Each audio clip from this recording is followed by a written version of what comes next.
Hello नमस्कार साथियों, स्वागत है आप सभी का अपने यूट्यूब चैनल टुडेस कन्वर्ट में। और फाइनली एसएससी एमटीएस का थर्ड शिफ्ट का एग्ज़ाम भी हो चुका है। मतलब एग्ज़ाम तो काफ़ी टाइम पहले हो गया था, वीडियो अब अपलोड जो है करी है।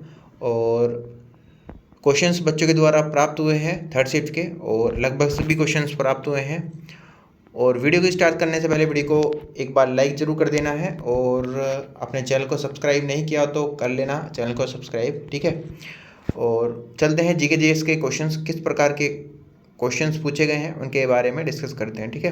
तो पहला क्वेश्चन आपसे पूछा गया था कि लोसांग त्यौहार कौन सी जनजाति जो है, यानी कि कौन सी ट्राइब जो है उसको सेलिब्रेट करती है। तो यह भूटिया जनजाति जो है सेलिब्रेट करती है। मैंने इसको बताया था पहले भी। आप तो जब मैंने आपको लोसर फेस्टिवल पूछा गया था ना, तब मैंने आपको बताया था कि लोसर कहाँ पर होता है, लद्दाख के अंदर होता है। लोसांग कहाँ पर होता है, सिक्किम के अंदर होता है। ये मैंने आपको बताया था, और ये बताया था कि कौन सी ट्राइब जो है इसको सेलिब्रेट करती है। और आज जो है यह क्वेश्चन पूछ भी लिया गया है, ठीक है।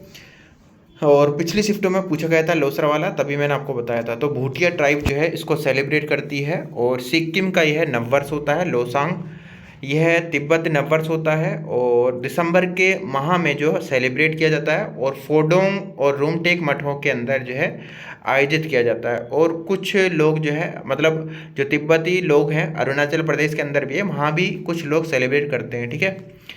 तो ये आपको याद रखना है। यहाँ पर सिक्किम के अंदर जो है कौन सी ट्राइब रहती है, आपका भूटिया जनजाति और लेप्चा, ठीक है। आगे देखिए, नेक्स्ट क्वेश्चन पूछा कि राज्य के नीति निर्देशक तत्व जो है, जो आप बोलते हैं डीपीएसपी जो आप कहते हैं, तत्व किस देश के संविधान से लिए गए हैं। ये आपका आइलैंड से लिए गए हैं। फर्स्ट शीट में पूछा था कि जो कॉन्करेंट लिस्ट है, समवर्ती सूची है, वो कहाँ से ली गई है, ऑस्ट्रेलिया से ली गई। और थर्ड शीट में पूछा है कि राज्य के नीति निर्देशक तत्व कहाँ से लिए गए, आइलैंड से लिए गए हैं। ये आपको याद रखना। तो संविधान के अंदर और जो भाग, मतलब कुछ इंपॉर्टेंट जो पार्ट्स हैं वो जोड़े गए हैं। किस देश के संविधानों से लिए गए हैं, अमेरिका से क्या लिए गए हैं, रूस से क्या लिए गए हैं, है ना। ये सब भी आपको पढ़ना है। जैसे मौलिक अधिकार कहाँ से लिए हैं, आपका अमेरिका से लिए हैं। मौलिक कर्तव्य सोवियत संघ से लिए हैं। इस प्रकार से आपको पढ़ना होगा, ठीक है। इस प्रकार के एग्जाम में क्वेश्चन देखने को मिले हैं। आगे देखिए, क्वेश्चन आपसे पूछा गया कि द्रविड़ शैली कहाँ से संबंधित है। तो द्रविड़ शैली आपका जो दक्षिण में जो मंदिर बनते हैं ना, वो द्रविड़ शैली में बनते हैं। और नॉर्थ में जो है वो आपका नागर शैली में, ठीक है। डी फॉर द्रविड़ और डी फॉर दक्षिण हो गया, ठीक है। नॉर्थ में नागर शैली हो गया, N for north, N for Nagar, ठीक है। और दोनों का जो मिक्स होता है उसको बोलते हैं बेसर शैली, ठीक है। द्रविड़ और आपका नागर शैली दोनों का मिक्स होता है, ठीक है। और पूछे आपका अभी जो अक्षरधाम मंदिर बना था वो किस शैली में बना था, आपका नागर शैली में बना था, ठीक है। नेक्स्ट क्वेश्चन पूछा गया कि 2011 की जनगणना के अनुसार भारत की साक्षरता दर, लिटरेसी रेट पूछा था, जो कि आपका 74.04 लगभग इतनी परसेंट थी 2011 के जनगणना के अनुसार, ठीक है। आपके ऑप्शन में किस लगभग इसके अप्रोच टू क्या दिया हुआ था, वो आपका आंसर होना था, ठीक है। और यह क्वेश्चन जो है रिपीटेड क्वेश्चन है, ये भी आपको याद रखना है। सेंसस से क्वेश्चन आपको पढ़ के जाने होंगे, ठीक है। नेक्स्ट क्वेश्चन पूछा गया कि टेनिस खिलाड़ी सुमित नागर, नागर नहीं है नागल है, ठीक है। यहाँ पर सुमित नागल इसको कर लेना। सुमित नागल किस राज्य से संबंधित है, और यह है हरियाणा से संबंधित है, ये आपको याद रखना, ठीक है। कहाँ से संबंधित है, हरियाणा से ये बिलोंग करते हैं, ठीक है। तो स्पोर्ट्स से संबंधित या आपका इंस्ट्रूमेंट से संबंधित जो स्टेट्स हैं वो आपसे पूछ रहा है, ठीक है। नेक्स्ट क्वेश्चन पूछा गया थी कब्ज किसकी कमी से होता है। तो कब्ज के जो है आहार में फाइबर की कमी के कारण होता है कब्ज, ये आपको याद रखना है, ठीक है। आज क्वेश्चन पूछा गया था कि निम्न में से कौन सी राष्ट्रपति की योग्यता नहीं है। तो यह क्वेश्चन जो है, इसमें ऑप्शन पता लगते तभी यह क्वेश्चन हो पाता, ठीक है। तो ऑप्शंस इसके मेरे को पता नहीं है, ठीक है। नेक्स्ट क्वेश्चन पूछा गया था कि 2023 गोवर्धन योजना में कितने पौधे लगाए गए थे। तो इसके अंदर एक प्रोग्राम स्टार्ट किया था वेस्ट को वेल्थ में कन्वर्ट करने के लिए, और उसी प्रोग्राम के तहत इसमें 500 पौधे जो है इसके अंदर लगाए गए थे, ठीक है। आगे देखिए, नेक्स्ट क्वेश्चन पूछेगा कि विडॉल टेस्ट किसके लिए होता है। ये मैंने आपको काफ़ी बार भी बताया है। एलिसा टेस्ट, जैसे मैंने आपको बताया, एलिसा टेस्ट किसके होता है, एड्स की जांच के लिए होता है एलिसा टेस्ट, ठीक है। और विडॉल टेस्ट किसके लिए होता है, विडॉल टेस्ट आपका टाइफाइड बुखार का पता लगाने के लिए किया जाने वाला ब्लड टेस्ट है, ये मैंने आपको बताया था, ठीक है।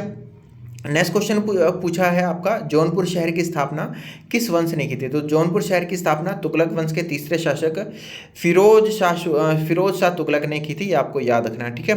ये क्वेश्चन पूछा गया। भीम यूपीआई में एम का क्या अर्थ होता है? ये भी मैंने आपका जब करंट अफेयर की क्लास में आपका पढ़ा रहा था, तब मैंने इसके अंदर मैंने आपको बताया था NPCI, national payment corporation of India, Bhim UPI, इनके बारे में मैंने आपको बताया था। इसमें सभी ने किया होगा वैसे तो इसको, ठीक है। एम फॉर मनी होता है इसमें, Bharat interface for money, Bharat interface for money जो है इसकी फुल फॉर्म होती है, यूनिफाई पेमेंट इंटरफेस जो है यूपीआई की फुल फॉर्म होती है, ठीक है। आगे देखिए, नेक्स्ट क्वेश्चन पूछा गया कि तिरोध सिंह किस आंदोलन से जुड़े थे? तो तिरोध सिंह जो है किस आंदोलन से जुड़े थे? खासी विद्रोह आंदोलन से जुड़े थे तिरोध सिंह, ये आपको याद रखना है। एक क्वेश्चन पूछा गया कि बंगाल विभाजन किस वर्ष हुआ था? तो बंगाल विभाजन आपका कब हुआ था? आप जानते हैं 1925 में हुआ था, और इसके विरोध में हमने जो है स्वदेशी आंदोलन चलाया था। विदेशी वस्तुओं का बहिष्कार, स्वदेशी वस्तुओं को अपनाना, मतलब जो भारत में निर्मित है उनको अपनाना, और जो बाहर से आई हुई वस्तु हैं उनको बहिष्कार करना, ठीक है। और किसके समय हुआ था आपका? ये करजन के समय हुआ था, ये आपको याद रखना है, ठीक है।